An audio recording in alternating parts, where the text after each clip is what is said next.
Est-ce qu'un préparateur mental se connaît parfaitement? C'est une très bonne question. Viens, suis-moi. Thomas Samut, 51 ans bientôt, et préparateur mental depuis environ 18 années. J'ai travaillé avec beaucoup d'athlètes qui sont pour certains devenus des grands champions comme Florent Manodou, Camille Lacour, Frédéric Bousquet, Fabien Gillot, plus récemment Léon Marchand. C'est dur de résumer 13 ans comme ça, mais Thomas, c'est quelqu'un de bienveillant et qui aide à te comprendre toi-même, je pense. Je ne sais pas si c'est une bonne définition, mais il permet de débloquer des choses et de prendre plus de plaisir. Et ça, c'est quand même un truc qu'on veut tous quand on commence le sport. Donc il est là pour nous le rappeler. Donc c'est quelqu'un d'important dans ma carrière, mais c'est aussi quelqu'un d'important humainement pour moi. Donc je suis content qu'il puisse travailler avec d'autres et mettre ses services à disposition. Et puis aussi Mathieu Fèvre, qui est double champion du monde de ski, médaillé olympique également. J'ai travaillé aussi dans des sports collectifs, notamment avec le water-polo de Marseille, où on est parvenu à être les premiers clubs champions d'Europe. Aussi avec l'OGC Nice, 2015-2019, avec l'équipe première, où on finit troisième du championnat. Et puis aussi récemment avec le Stade Brestois, pendant 2 ans et demi, où là également on a fini troisième du championnat. Est-ce que l'effet Coupe d'Europe du Stade Brestois, c'est l'effet Thomas Samut? Absolument pas.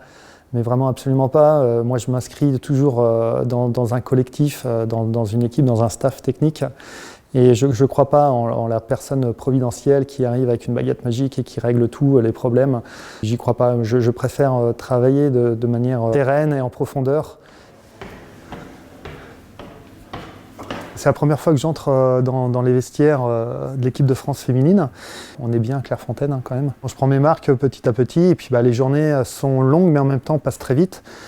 Alors Sandy par exemple...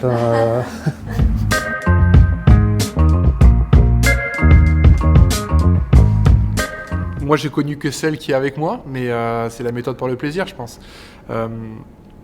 Il y en a certainement d'autres et je pense que chaque séance est différente avec chaque sportif parce qu'on a des blocages et des pensées différentes. Paradoxalement, dans le sport, on a tendance à pas libérer en fait les personnalités, même si on est tous différents et uniques, et là on le sait, moi j'enfonce une porte ouverte, mais à quel moment dans notre parcours on nous encourage vraiment à être cette personne unique? Rarement, au contraire, on veut nous aiguiller. Il y a beaucoup d'injonctions qu'on entend depuis tout petit en disant tu dois être cette personne ou tu dois te comporter comme ça, il faut que tu fasses ça. Comme si on voulait nous amener dans un moule un peu idéalisé, mais en fait qui nous enferme dans un cocon qui ne nous convient pas. Et ces grands champions en fait, se sont libérés d'un carcan et se sont pleinement réalisés avec vraiment une personnalité quand même assez marquée, assez différente. On est dans une société qui avance tellement vite qu'on a créé quelque chose qui nous dépasse aujourd'hui, donc on court souvent après le temps. Et l'idée, c'est de se remettre au cœur de notre projet, de notre process et d'avoir davantage les mains libres pour envisager ce qu'on a envie de faire et prendre le temps de se poser la question mais qu'est-ce que je veux, quelle sportive accomplie j'ai envie d'être, d'incarner, et prendre le temps de tracer la voie pour le devenir. Les sportives ou les sportifs ont tendance un peu à se limiter, non pas par eux-mêmes, mais plus par rapport au conditionnement, aussi bien de notre culture à la française que aussi bien du milieu du sport. Et moi ce que j'aime, c'est justement trouver les petites recettes pour explorer en fait tout le potentiel de chaque athlète. Et moi c'est ce qui me fascine en fait, c'est de se rendre compte qu'on a un potentiel complètement illimité et souvent on ne s'en rend pas compte. Une fois qu'on prend conscience en fait du potentiel qu'on a et surtout du chemin qu'on a tout intérêt à emprunter pour obtenir de la haute performance, c'est là on ouvre des portes. Et voilà, on peut le voir au travers d'un Florent Manodou par exemple, je parle de lui parce que c'est le plus connu, et qui a fait quelque chose encore d'historique avec 4 médailles sur 4 Olympiades d'affilée, voilà, ça s'est jamais fait. Ou un Léon Marchand qui, il y a 4 ans et demi, voulait arrêter son sport, parce qu'il s'y prenait d'une mauvaise manière pour atteindre la haute performance, puis aujourd'hui, voilà, qui bat des records du monde. Mais ça peut être avec des sportifs qui sont moins reconnus, qui n'auront pas forcément de médailles internationales, mais faire un travail aussi puissant et aussi fort qu'eux. Après, voilà, ils ne seront jamais autant médiatisés.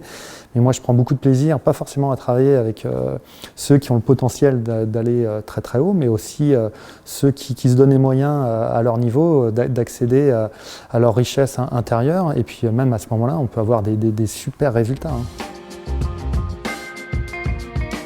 Je me vois plus comme un accompagnateur vers la performance qui juste pose des questions pour que la personne puisse puiser en elle des ressources insoupçonnées et surtout avoir des réponses en elle, parce que voilà, je pars du principe où toutes les réponses, on les a en nous. Maintenant, des fois, on a besoin d'une personne qui nous aiguille pour avoir accès à ce potentiel puis à ces réponses aussi. C'est vraiment contribuer en tout cas à leur épanouissement personnel. Donc je me focalise avant tout sur l'individu plutôt que sur le résultat. Je cherche à connaître la personne, comment elle se comporte, ce qu'elle veut en fait, atteindre comme objectif. Qu'est-ce qui l'en empêche pour avoir accès à son plein potentiel. Et puis de là, on trace tout un itinéraire, un point A jusqu'au point B, le point B étant voilà, l'objectif vraiment global, final que le sportif veut atteindre. Ça tourne. J'ai beaucoup d'informations qui me parviennent à l'esprit, ne serait-ce que par une observation. Donc c'est hyper important. Ouais. Après, je me concentre énormément sur le regard en dit long, le regard on peut mentir aussi au niveau du regard malgré nous, on peut être dans le déni aussi au niveau du regard, et puis il y a des fois où voilà, quand la personne est en phase avec elle-même, le regard en dit long et il se dégage quelque chose vraiment de particulier, et là je me dis c'est bon, il peut se passer quelque chose.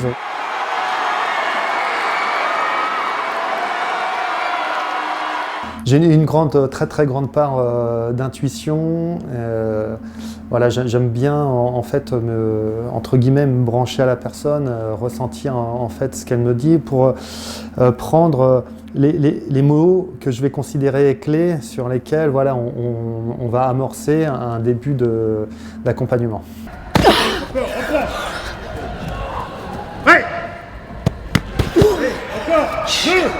Les sportifs de niveau ont exactement les mêmes craintes que monsieur, madame, tout le monde quand on est face à un projet, un objectif à atteindre. C'est ni plus ni moins que la peur de ne pas être à la hauteur, la peur de l'échec, le regard des autres en cas d'échec.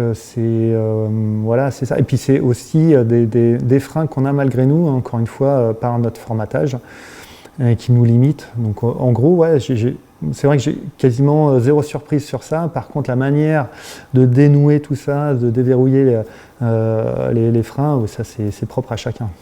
Alors, ça c'est ma chambre.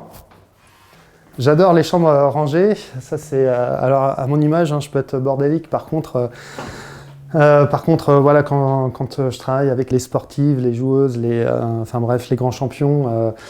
Tout est carré dans ma tête, j'ai quasiment tout en tête, même si je prends des notes, mais ça reste quasiment en vie en fait, même des années après la fin des carrières de certains grands champions, voilà, c'est dans un coin de ma tête. Moi je suis multitâche, multifonction. Dans mon premier métier qui était entraîneur, je m'étais passionné pour le mental, pour la communication interpersonnelle. Début 2000, donc il n'y avait pas grand-chose qui existait dans le domaine de la préparation mentale. Et je me suis formé vraiment à des techniques plutôt anglo-saxonnes de la communication. Ça m'a ouvert tellement les yeux et ça m'a renforcé en fait dans l'idée que c'était vraiment mon domaine de prédilection. Et petit à petit, voilà, je me suis concentré sur ce métier, qui en est devenu un d'ailleurs. Et c'est la difficulté qui nous renforce toujours. C'est toujours dans la difficulté que vous allez vous renforcer. J'ai été sportif, mais pas un grand champion. Maintenant, je pense qu'il faut aussi connaître un peu le goût de l'effort, savoir un peu ce qu'ils ressentent aussi au quotidien quand ils doivent aller chercher toujours plus pour performer. Ça, pour moi, c'est basique. Après, voilà, c'est pas une obligation non plus. C'est pas forcément les grands champions qui vont comprendre les sportifs de haut niveau. Je suis énervée là. J'ai envie de dire écoute, bienveillance, empathie, ego équilibré, humilité, même ça je le dirais en premier lieu. Je suis jamais allé au premier étage. Moi je reste au rez-de-chaussée, au ras des pâquerettes, ça c'est plus mon niveau. Humilité. Hein. Toujours humilité.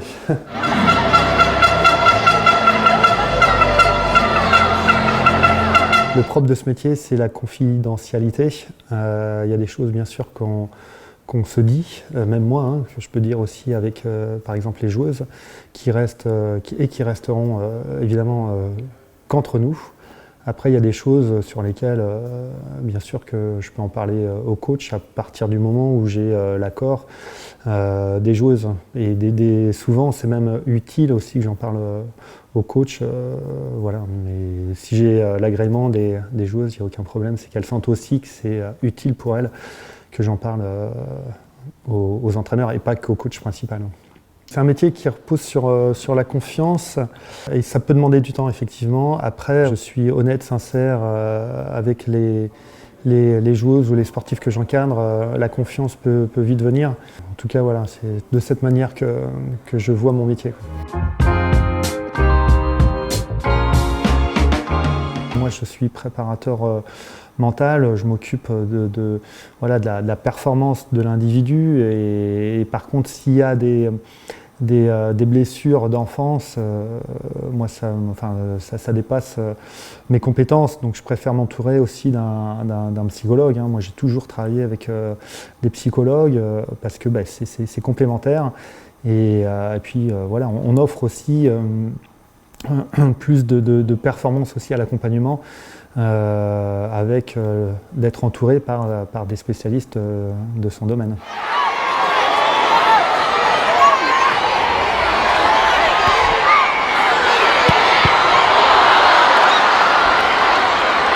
On ne triche pas dans la préparation mentale parce qu'il y a le résultat, il y a le chronomètre ou pour d'autres sports, il y a la performance physique. Donc on voit très bien quand c'est chronométrique, le résultat chronométrique parle de lui-même.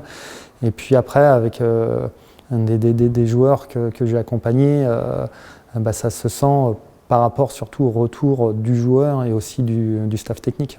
Alors ça, c'est la première fois qu'en arrivant devant la porte de ma chambre, il y avait cette attention-là, avec quand même des grands noms du football français. Donc, bon. Mais il y en a un que tout le monde connaît, qui vient d'entrer. L'unique, Lionel, let it zi, let it zi, let it zi, let it zi. Je pense que quand on arrive à haut niveau, les physiques se ressemblent quasiment tous et on a tous les mêmes aptitudes plus ou moins. Et je pense notamment dans le foot que le mental a une partie, est une grande partie du résultat parce que ça se joue sur quelques petits moments. On peut gagner d'un but, perdre d'un but. Donc si on n'est pas lucide au bon moment, je suppose qu'il peut y avoir des grosses conséquences. Donc prendre du plaisir, être un petit peu détaché par rapport aux résultats, des choses comme ça, je pense que ça peut être très important. Sur la deuxième mi-temps, maintenant on va voir un peu plus de densité, un peu plus de concentration, un peu plus d'agressivité. Toujours. Ce que je note, c'est qu'il y a tout pour réussir. En toute honnêteté, je découvre le football féminin. Et je ne me rendais pas compte à quel point c'était physique, technique, tactique aussi. Et je prends vraiment beaucoup de plaisir à découvrir les joueuses de l'équipe de France. On fera tout pour qu'il y ait ce déclic. Mais en tout cas, je pense que c'est un groupe qui peut avoir cette prise de conscience et qui peut aller chercher ce déclic pour décrocher ses premiers trophées. 5 passes sous pression. Allez, ça repart rouge! Le projet qu'on propose aux filles, c'est un projet commun, global, avec le staff technique. Et c'est pour ça qu'on se sent très à l'aise pour travailler avec Laurent, parce que lui nous permet en fait de développer des idées. Et conjointement, voilà, on arrive à un projet qui, je trouve, est très enrichissant. Alors ce projet, évidemment, on l'a soumis aux filles parce que sans l'aval des filles, on ne va pas aller très très loin avec ce projet. On commence, donc tout est beau et tout est rose en général. C'est les bonnes résolutions de la nouvelle saison. Donc voilà, moi j'ai hâte aussi d'être en compétition officielle avec des matchs coup près pour voir vraiment si le projet répond aux attentes, aux besoins des filles. On apprend des erreurs. On a osé, on a essayé, voilà, on apprend des erreurs. Ma mission, c'est de travailler de manière individualisée, hein, alors pas avec la totalité des filles, avec celles qui le souhaitent. Et ça, on peut le faire, et on a commencé à le faire tout au long de l'année, et pas que au rassemblement. Il y a des filles aussi que je vais voir uniquement pendant le rassemblement. Et puis voilà, après, on veut aussi mettre en place des choses, non seulement sur le plan individuel pour que les filles arrivent à se libérer le plus possible, mais aussi sur le groupe en entier pour que aussi le groupe arrive à se lâcher de manière vraiment concrète et puis surtout dans le temps, quoi. On va faire des réunions en petits comités, en sous-groupes, de manière aussi collégiale pour créer davantage d'affinités entre les postes, entre les relais, les personnes qui vont plus jouer ensemble selon la stratégie des coachs. Donc voilà, ça va nécessiter aussi du temps, une meilleure compréhension en fait. On n'attend pas des filles qu'elles soient les meilleures amies du monde, on attend simplement d'elles qu'elles arrivent à se comprendre le plus possible, parce que nous, ce qu'on veut mettre en place, c'est une stratégie, mais avec beaucoup d'options de jeu variées. Et pour qu'elles se comprennent, c'est aussi avoir un temps de discussion pour que voilà, la tactique se fasse de manière un peu plus naturelle. Tom, c'est toujours doux, c'est toujours tourner autour du plaisir, autour du bien-être, et je pense que pas seulement quand on est sportif, mais dans tous les métiers du monde, on travaille mieux quand on est heureux. Donc Tom apporte ça. Les déclics viennent en fait d'une prise de conscience à un moment. Et moi, c'est le meilleur moment en fait de l'accompagnement, quand je vois en fait dans les yeux qu'il y a quand ça percute et qu'à ce moment-là, je me dis waouh, tout est possible. Et en fait, c'est une nouvelle carrière qui débute à ce moment-là. Et ça, c'est génial de suivre ça à ce moment-là.